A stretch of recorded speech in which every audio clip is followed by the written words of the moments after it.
Indian മഹാസമുദ്രത്തിൽ ദീർഘദൂര ballistic missile പരീക്ഷണത്തിനൊരുങ്ങി ഭാരതം.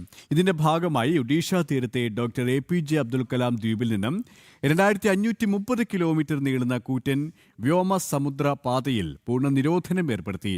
ഭാരതത്തിന്റെ അത്യാധുനിക ഭൂഖണ്ഡാന്തര ബാലിസ്റ്റിക് മിസൈലായ അഗ്നി-6 മിസൈലിന്റെ രഹസ്യ പരീക്ഷണമാണ് നടക്കുന്നതെന്നാണ് പ്രതിരോധ വിദഗ്ധരുടെ വിലയിരുത്തൽ.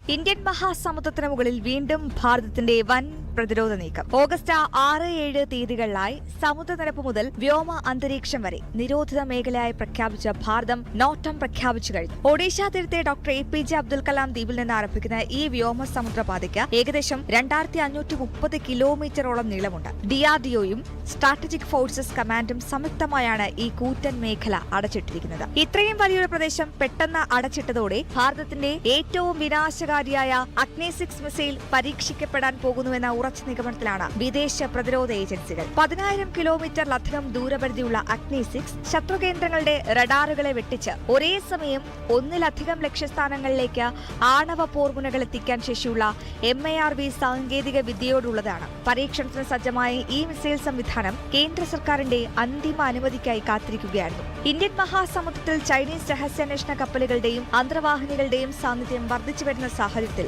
ഭാരതം കൈവരിക്കുന്ന ഈ കുതിച്ചുചാട്ടത്തിന് വൻ രാഷ്ട്രീയ തന്ത്ര പ്രധാന പ്രാധാന്യമുണ്ട്. കഴിഞ്ഞ മെയ് മാസത്തിലും സമാനമായി 3500 കിലോമീറ്ററിലധികം ദൈർഘ്യമുള്ള നോൺ ഫ്ലൈ സോൺ ഭാരതം പ്രഖ്യാപിച്ചിരുന്നു. ഇതിന്റെ തുടർച്ചയായാണ് ഇപ്പോഴത്തെ നിർണായക നീക്കം. അടുത്ത തലമുറ സ്ട്രാറ്റജിക് മിസൈൽ പരീക്ഷണം വിജയകരമാകുന്നതോടെ ചൈനയിലെയും പാകിസ്ഥാനിലെയും ഏത് കോണിലെ ശത്രുകേന്ദ്രവും നിമിഷ നേരം കൊണ്ട് തകർത്തെറിയാനുള്ള കരുത്ത് ഭാരതം സ്വന്തമാക്കും. News desk.